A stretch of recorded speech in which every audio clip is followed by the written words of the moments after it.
할렐루야. 아멘. 네. 오늘 우리가 읽은 본문의 말씀은 사도 바울이 데살로니가 교회 성도들에게 보낸 서신의 첫 부분입니다. 그러니까 1장 1절이 데살로니가 교회 성도들에게 안부 인사로 쓴 내용이라면 2절부터 해서 이제 본론이 들어가게 됩니다. 근데 여러분, 오늘 우리가 읽은 본문에 보면 사도 바울이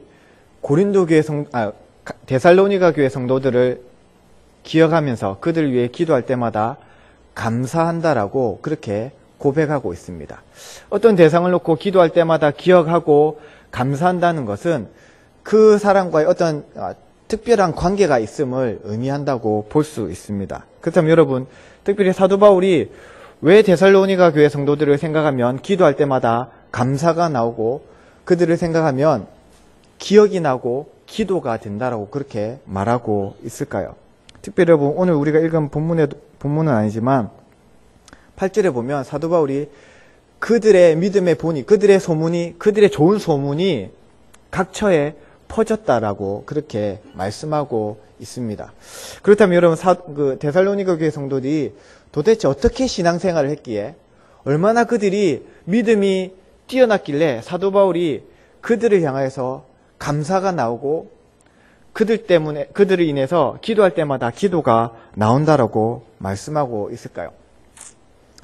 오늘 본문에는 나와 있지 않지만 여러분, 사도행전 17장 1절에서 10절에 보면 사도 바울이 데살로니가에서 어떻게 사역했는지에 대한 내용이 아주 짤막하게 기록되어져 있습니다. 거기에 보면 사도 바울과 그 일행들이 빌립보에서 떠나서 데살로니가에 이르게 됩니다. 거기서 3번의 안식일에 회당에 들어가서 복음을 전합니다. 근데 거기서 일부 기부인들과 사람들이 바울이 전한 그 복음을 듣고 반응을 합니다. 그리고 사도 바울에게 찾아와서 그 말씀을 조금 더 가르쳐 달라고 요청을 합니다. 그래서 사도 바울이 그들을 데리고 하나님의 말씀을 풀어서 가르쳐 줍니다. 근데 여러분, 얼마 되지 않아서 유대인들이 소동을 일으켜서 사도 바울과 그 일행들이 데살로니가를 떠나야 되는 상황에 놓이게 됩니다.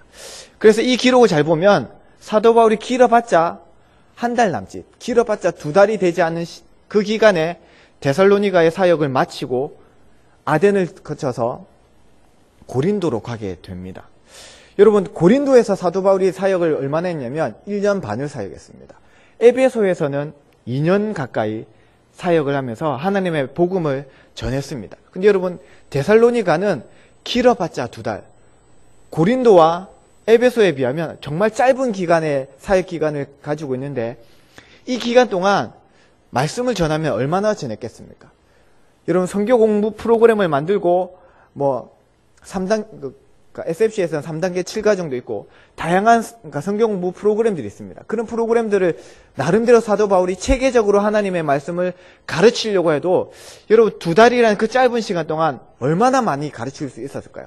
제가 생각하기에는 정말 자기가 알고 있는 이 복음의 내용들을 제대로 다 가르치지 못하고 데살로니가를 떠났을 것 같습니다. 그래서 아마도 사도 바울이 이 데살로니가를 떠나면서 너무 아쉬움이 많이 남아서 아덴을 지나서 고린도로 갈 때에 디모데를 보내서 데살로니가 교회 성도들이 어떻게 신앙생활을 하고 있는지, 그들이 지금 어떤 상황이 있는지를 한번 알아보려고 디모데를 보냅니다. 그리고 고린도에 있을 때 디모데가 와서 데살로니가 교회 성도들이 어떻게 신앙생활을 하고 있는지를 그 소식을 전해줍니다. 근데 그 소식을 들었을 때 사도 바울이 너무나 기쁘고 너무나 감사가 돼서 오늘 우리가 읽은 본문 2절에 그렇게 기록하고 있는 겁니다. 너희를 기억할 때마다 감사가 된다는 겁니다. 기도할 때마다 너희를 기억하고 기도한다는 것입니다. 도대체 이들이 얼마나 신앙생활을 잘하고 있었을까요? 그의 답을 우리가 읽은 본문 3절에 보면 사도 바울이 그들의 데살로니가 교회 성도들을 그 모습을 어떻게 기억하고 있는지를 이렇게 기록하고 있습니다. 너희의 믿음의 역사와 사랑의 수고와 우리 주 예수 그리스도에 대한 소망의 인내를 우리 하나님 아버지 앞에서 끊임없이 기억한다. 여러분, 데살로니가 교회 성도들을 가리켜서 뭐라고 말하냐면 그들의 믿음의 역사, 사랑의 수고, 그리스도에 대한 그러니까 소망의 인내, 이 3가지를 언급하고 있다라는 것입니다. 이 시간 우리가 오늘 이 사도 바울의 이 고백을 따라서 데살로니가 교회 성도들의 믿음의 모습을 한번 살펴보고 우리도 그와 함께 동일하게 믿음의 경주를 질려가는 삶이 되기를 소원합니다. 먼저 우리가 살펴볼 것은 데살로니가 교회 성도들의 모습에서 나타나는 믿음의 역사입니다. 여러분, 믿음하면 어떤 믿음을 말하는 걸까요? 여기서 믿음의 역사라고 말하면 도대체 어떤 것을 의미할까요? 성경학자들은 여기서 말하는 믿음의 역사가 정확하게 이거다라고 말하기 애매모호한 표현이라고 모두 동의를 합니다. 여러분, 우리가 믿음이라고 이야기할 때도 믿습니다. 내가 믿습니다라고 말할 때 이 믿음의 의미를 다양하게 설명할 수가 있습니다. 여러분은 믿습니다라고 말할 때, 믿음이라고 말할 때 어떻게 정의하십니까? 믿음. 어떻게 보면 정말 추상적입니다. 너의 믿음에 대해서 설명해봐. 이러면 저는 하나님을 믿습니다. 네가 믿는 하나님은 누구야? 그러면 제가 믿는 하나님은 이런 분입니다. 그렇다면 너의 그 믿음이 어떻게 너의 삶에 나타나느냐는 겁니다. 여러분, 믿음에 대해서 설명하려면 밤새도록 이야기를 해도 다 설명 못하는 것이 이 믿음입니다. 근데 여러분, 사도 바울이 이 데살로니가 교회 성도들을 향하여서 너의 믿음의 역사 때문에 감사한다라고 말합니다. 믿음의 역사, 믿음으로 말미암는 어떤 일들, 믿음으로 인해서 그들 삶 가운데 일어나는 어떤 현상들에 대해서 사도 바울이 말하고 있다는 것입니다. 그렇다면 여러분, 믿음의 역사, 여기서 말하는 믿음은 신약 성경 전체를 살펴볼 때 믿음이라는 것은 핵심적으로 말하자면 우리 삼위 하나님에 대한 믿음이라고 말할 수 있습니다. 성부 하나님, 성자 예수님, 성령 하나님, 이 삼위 하나님의 구원의 역사, 구원의 경륜에 대한 것을 우리가 믿음이라고 정의할 수가 있습니다. 우리가 읽지는 않았지만 1장 9절에도 보면 사도 바울이 그들의 믿음을 가리켜서 이렇게 말합니다. 너희가 우상을 버리고 하나님께로 돌아와서 살아계시고 참되신 하나님을 섬기고 라고 말씀하고 있다는 것입니다. 우리가 하나님을 향한 믿음이라는 것은 무엇이냐면 하나님께서 멸망의 길로 달려가는 우리를 예수 그리스도의 그 십자가의 공로로 우리를 구원하시고 하나님의 자녀 삼아 주셨다는 것입니다. 죄악의 길, 멸망의 길로 달려가는 우리에게 생명의 길을 제시하시고 그 길로 걸어갈 수 있는 기회를 우리에게 주셨다는 것입니다. 그렇다면 여러분, 우리가 여기서 기억해야 될 것이 있는데 무엇이냐면 우리가 이것을 믿는다면 그 믿음이 우리의 삶에 나타나야 된다는 것입니다. 여러분, 야고보 사도는 행함이 없는 믿음은 죽은 믿음이라고 말씀하고 있습니다. 우리가 하나님을 믿는다라고 말할 때 하나님께서 이 땅에 우리를 위해서 예수님을 보내주시고 예수님이 우리의 죄를 위해서 십자가에 죽으셨다는 것을 우리가 믿는다는 것은 무엇이냐면 그 믿음대로 우리 삶 가운데 변화가 일어나는 삶을 살아가야 한다는 것입니다. 믿음은 반드시 우리의 삶으로 증명되어야 합니다. 우리의 삶으로 증명되지 않는 믿음은 죽은 믿음입니다. 여러분, 우리가 믿는다라고 말할 때 믿습니다, 믿습니다 말로 해서 우리의 믿음을 증명할 수는 없습니다. 여러분, 우리가 구약 성경에서 믿음의 조상하면 아브라함을 떠올립니다. 근데 여러분, 하나님께서 왜 아브라함을 믿음의 조상으로 인정하셨을까요? 그에게 그 믿음에 대한 삶의 변화가 있었기 때문이라는 것입니다.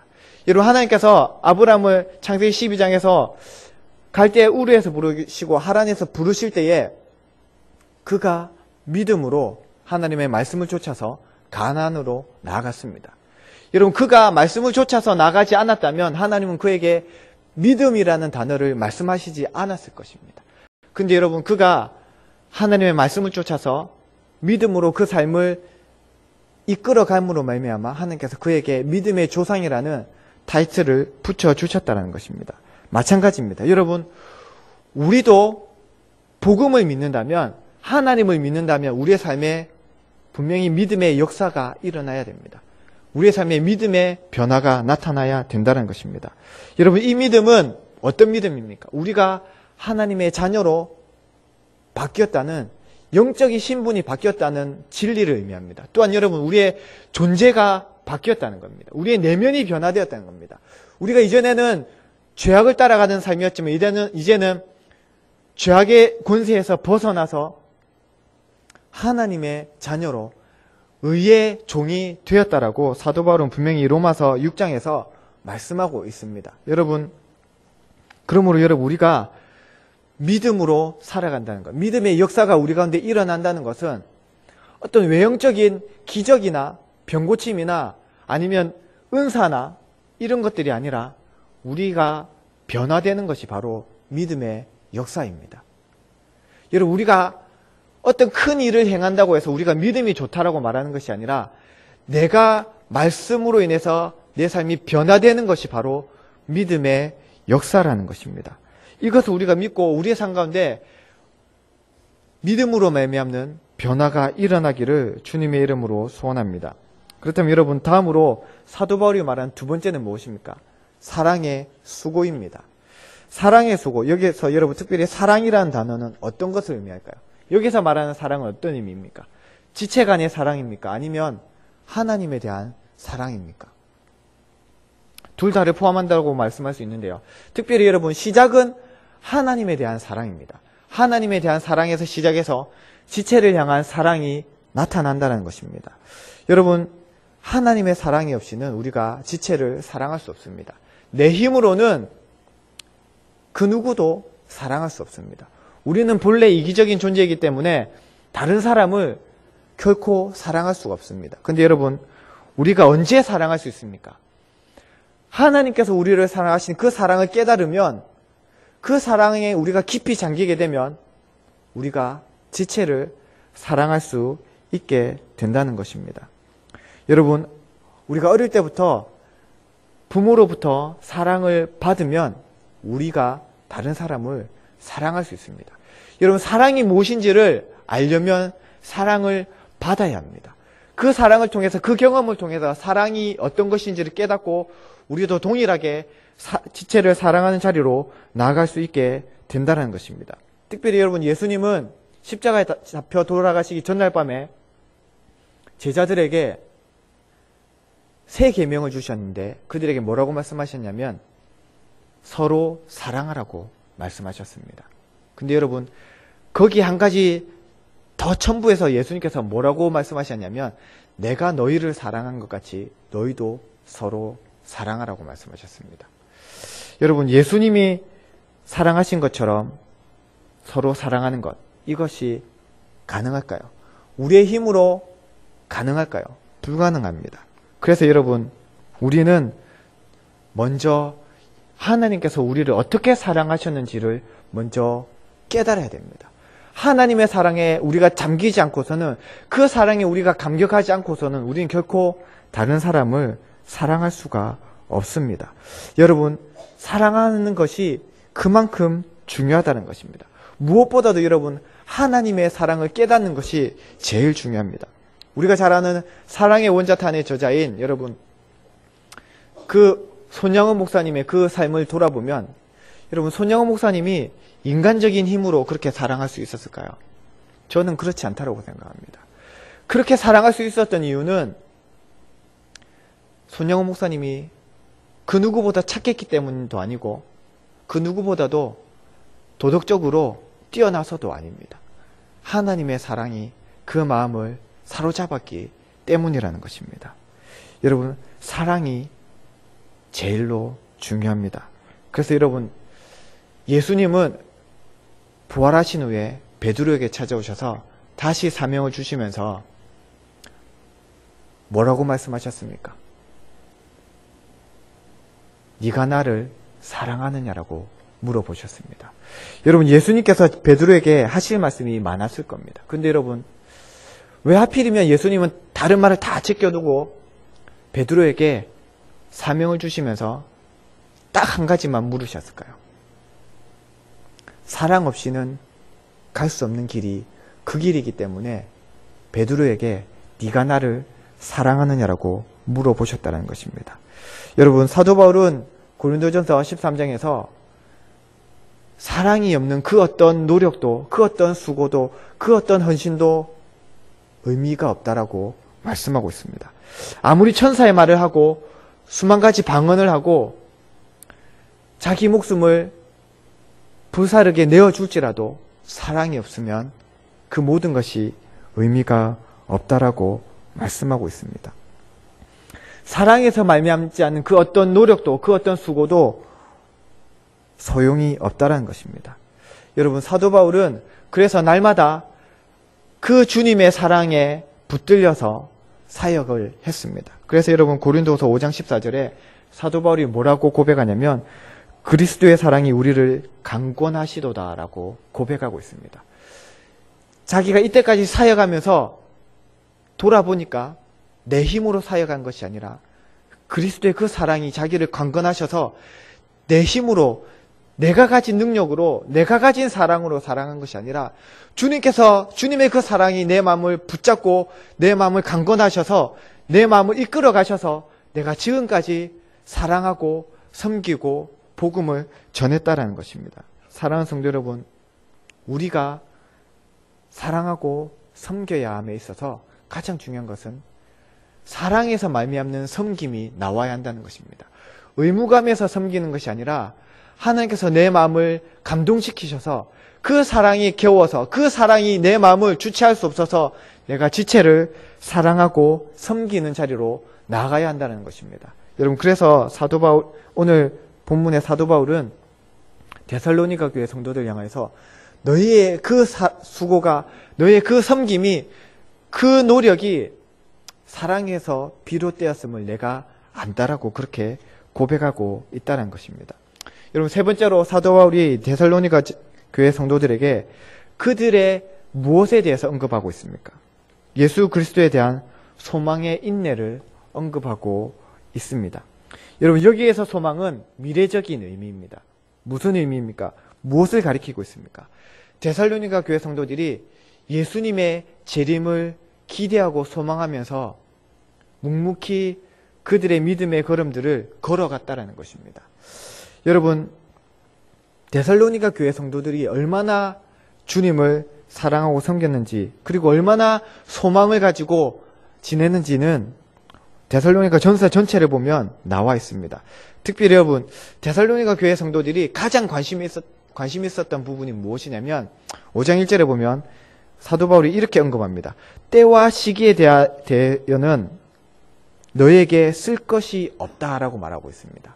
왜냐하면 그들이 그 누구보다도 주님의 그 재림을 간절히 기대하고 소망하면서 곧 주님이 임재하실 것처럼 곧 주님이 다시 오실 것을 믿고 열심으로 살고 있었다는 것입니다. 여러분, 그들이 얼마나 노력했는지 사도 바울이 그들에게 때와 시기에 대해서 너에게 쓸 말이 없다라고 그렇게 말하고 있습니다. 그만큼 간절히 사모하고 소망을 하고 있었다는 것입니다. 근데 여러분, 때와 시기에 대해서 우리가 그 누구보다도 관심이 많습니다. 예수님의 제자들도 예수님이 승천하실 때에 예수님께 물어봅니다. 예수님, 이스라엘의 나라를 회복하심이 이때입니까? 여러분, 우리는 때와 시기에 대해서 관심이 참 많습니다. 언제까지, 어느 때에, 이것이 우리의 관심사 중에 하나입니다. 근데 여러분, 가장 중요한 것은 때가 아니라 우리가 어떻게 그 날을 준비하느냐가 가장 중요하다는 것입니다. 근데 여러분, 우리가 신앙생활 하다 보면 중간중간에 대충대충 하고 싶을 때가 있습니다. 남들처럼 그냥 남들 하는 만큼만 그렇게 했으면 좀 좋겠다라는 생각을 가질 때가 있습니다. 왜 그렇습니까? 우리의 힘으로 하려고 하기 때문입니다. 우리가 붙잡고 있는 소망이 무엇인지를 제대로 보지 못하기 때문이라는 것입니다. 여러분, 오래 달리기를 해본 분들은 다 아시겠지만 처음에는 누구나 의욕을 가지고 잘 달려갑니다. 근데 여러분, 중반쯤 되면 그만두고 싶습니다. 걸어가고 싶기도 하고 포기하고 싶습니다. 왜 그럴까요? 힘들기 때문입니다. 목표를 똑바로 바라보지 못하기 때문이라는 것입니다. 제가 훈련소에서 훈련을 받을 때 훈련소에서 마지막 주 훈련이 무엇이냐면 행군입니다. 60km를 그 완전 군장에서 행군을 하는데 제가 그때 몸무게가 50이 안 됐습니다. 근데 제 몸무게의 반이나 되는 그 무거운 군장을 어깨에 메고 60km를 행군을 하는데 여러분, 이 몸으로 그러니까 30km 가까운 그 군장을 메고 간다는 걸 한번 생각해 보십시오. 포기하지 않고 끝까지 완주할 수 있었던 이유 중에 하나가 무엇이냐면 저에게 소망이 있었기 때문입니다. 무슨 소망이었냐면 지금 생각해보면 참 말도 안 되는 건데 무슨 소망이었냐면 그 행군을 하고 마지막에 훈련소 정문에 딱 들어올 때 뭐가 있냐면 군악대가 빵빠레를 울려줍니다. 빵빠레를 울리면서 이제 그 행군을 완주한 그 훈련병들을 맞아주는 그 장면이 있습니다. 제가 그걸 훈련소에서 6주간 훈련하면서 앞에 기수들이 행군을 하고 들어올 때에 들어오는 그 장면들을 제가 밤마다 봤습니다. 그리고 못 볼 때는 그 군악 울리는 소리를 들으면서 행군을 마치고 들어오고 있구나. 그거를 이제 짐작하는 거죠. 그래서 그 장면이 너무 이제 저에게는 멋있어 보였습니다. 그래서 내가 꼭 이 행군, 60km 행군을 완주하고 자랑스럽게 그 훈련소 정문을 통과하리라. 이것이 저의 소망이었습니다. 자랑스럽게, 자신감 있게, 다른 사람들에게 떳떳하게 내가 이 60km를 완전군장을 메고 행군했노라. 그것을 자랑하고 싶었습니다. 그 마지막 때의 그 감격을 제가 한번 맛보고 싶었습니다. 그래서 5km를 남겨두고 정말 힘들어서 군장을 벗어버리고 싶었는데 그걸 트럭에 실어 보내고 싶었는데 꾹 참았습니다. 발에는 물집이 터져서 정말 아팠는데 참고 끝까지 완주를 했는데 그 훈련소를 이제 한 1km를 앞두고 깜깜한데 저 멀리서 그 군악대의 빵빠레 소리가 들리기 시작하는 겁니다. 근데 여러분 그때에 제가 얼마나 기쁘고 얼마나 감격이 되든지 그 훈련소 정문을 통과할 때에 제가 울었습니다. 일반인들은 이제 여러분들은 이제 이해를 못 하시겠지만 저는 그때 너무나 감격이 되고 너무나 흥분이 돼서 그 장면을 아직도 잊을 수가 없습니다. 여러분 우리가 신앙생활을 하는 것 무엇을 바라보고 달려갑니까? 저 천국문을 보고 달려갑니다. 저 천국문에서 우리를 맞아주실 그 주님, 우리를 위해 예비하신 그 영광의 면류관을 들고 기다리시는 그 주님을 바라보고 우리가 이 길을 달려가는 것입니다. 여러분 때로는 힘들고 때로는 포기하고 싶은 그런 마음이 들 때에도 여러분 우리가 어떤 소망을 가지고 살아가는지를 다시 한번 생각해 보기를 소원합니다. 우리가 가는 그 길이 우리의 그 마지막이 의미 없는 길이 아니라 그냥 허무한 종점이 아니라 영광된 길이고 주님께서 우리를 위해서 예비하신 그 복과 영생이 준비되어 있음을 우리가 기억한다면 포기하고 싶은 그 순간에도 우리는 끝까지 인내하고 달려갈 수 있다는 것입니다.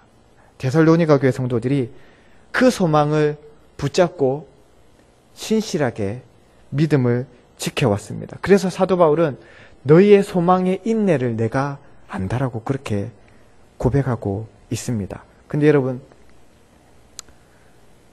이 세 가지를 사도 바울이 언급을 했는데요. 그러면 데살로니가 교회 성도들이 정말 그들이 잘나서 그들이 믿음이 좋아서 신앙생활을 잘했을까요? 그들의 믿음의 뿌리가 좋아서 그들이 사도 바울로부터 제대로 교육을 받아서 그들이 신앙을 잘했을까요? 여러분 제가 앞서도 말씀드렸듯이 사도 바울이 데살로니가에 지낸 시간이 길어봤자 2달입니다. 그럼에도 불구하고 그들이 그렇게 신앙생활을 균형 있는 신앙생활, 다른 지역의 다른 교회에 본이 되는 신앙생활을 할 수 있었던 이유는 다른 이유가 아니라 복음의 능력 때문입니다. 우리가 오늘 읽은 본문 말씀에 보면 본문 말씀에 뭐라고 말씀하고 있냐면 너에게 이른 그 복음이 내 말로 이른 것이 아니라 성령과 큰 확신이라고 말하고 있습니다. 능력이라고 말씀하고 있습니다. 이것이 무슨 말이냐면 내가 전한 복음이 세상의 논리도 아니고 세상의 철학도 아니고 하나님의 진리의 말씀이라는 것입니다. 이와 비슷한 표현이 고린도전서 2장 1절에서 2절 말씀에 나오는데요. 사도 바울이 고린도교회 성도들 향해서 뭐라고 말하냐면 내가 너에게 나아갈 때에 세상의 지혜의 말로 나아가지 않고 성령의 나타남과 능력으로 너에게 나아갔다라고 말합니다. 왜냐하면 너희의 믿음이 내 말에 있지 아니하고 하나님의 능력, 하나님의 복음에 있게 하기 위함이라는 것입니다. 이걸 쉽게 말하자면 딱 하나입니다. 세상에 설득력 있는 말, 세상의 어떤 논리와 어떤 세상의 그럴싸한 말로 너희를 설득해서 너희가 믿음에 이른 것이 아니라 그 복음의 진리가 살아계신 하나님의 그 말씀이 너의 심령을 사로잡고 너의 심령을 변화시켰다는 것입니다. 여러분, 그래서 사도 바울이 로마서 1장 18, 16절에 뭐라고 말합니까? 내가 복음을 부끄러워하지 않으니 이 복음은 모든 믿는 자에게 구원을 주시는 하나님의 능력이라고 말씀하고 있습니다. 여러분, 복음은 세상의 논리가 아닙니다. 여러분, 우리가 아무리 설득력 있고 논리 있는 말로 사람에게 이 복음을 전해도 하나님께서 그 가운데 역사하시지 않으면 아무런 일도 일어나지 않습니다. 제가 전에도 한번 설교 시간에 한번 간증한 적이 있는데요. 제가 학부 시절에 열심히 노방전도를 다닌 적이 있습니다. 근데 여러분, 제가 항상 실패했던 그 기억들을 되돌아보면 제가 가진 신학적 지식을 가지고 번지르르하게, 뭐라 말해야 되지? 이게 수사학적인 표현을 써가면서 아주 고지식한 그런 단어와 그런 표현들을 가지고 전도를 해본 적이 있습니다. 그런데 여러분, 사람들이 이해를 못 하더라고요. 사람들이 아무런 반응을 보이지 않았습니다. 그때마다 제가 왜 내가 복음을 전했는데 아무런 일이 일어나지 않았을까? 돌아보면 제가 제 머리를 믿고 제 지식을 믿고 제 신학적인 지식을 가지고 뭔가 세상의 논리와 철학적인 방법을 동원해서 복음을 전하려고 하니까 아무런 일도 아무런 역사도 일어나지 않았던 것입니다. 여러분, 복음은 어린아이도 듣고 믿을 수 있습니다. 근데 여러분, 왜 복음을 전할 때 어떤 사람은 믿고 어떤 사람은 믿지 않을까요? 그것은 복음의 능력이 우리에게 달린 것이 아니라 하나님에게 달려있다는 것입니다. 여러분, 데살로니가 교회 성도들이 어떻게 이렇게 믿음의 본이 되는 삶을 살아갈 수 있었을까요? 그것은 사도 바울이 세상의 논리와 세상의 지혜와 그의 신학적인 지식을 동원해서 그들에게 복음을 전한 것이 아니라 성령의 역사하심을 의탁하고 성령의 능력을 의지해서 복음을 그들에게 전했기 때문에 그들에게 그런 역사가 일어났다는 것입니다. 여러분, 우리가 복음을 믿은 것이 우리의 어떤 의나 우리의 어떤 지식 때문이 아니라 하나님의 은혜임을 기억하시기를 소원합니다. 여러분, 그럴 때 우리가 기억하게 되는 것은 무엇이냐면 우리가 주님을 믿게 된 것이 하나님의 은혜라는 것입니다. 그렇다면 여러분, 우리도 동일하게 다른 사람들에게 믿음의 본이 되는 신앙생활을 할 수 있다는 것입니다. 나의 믿음의 뿌리가 아무리 얕을지라도, 내가 신앙의 대가 처음일지라도 하나님께서 내게 은혜를 주시면 그 복음의 능력이 내 삶 가운데 역사하면 나도 동일하게 믿음의 본이 되는 삶을 살 수 있게 된다는 것입니다. 사랑하는 성도 여러분, 오늘도 이 말씀을 우리가 붙잡고 믿음의 본이 되는 삶을 살아가기를 소원합니다.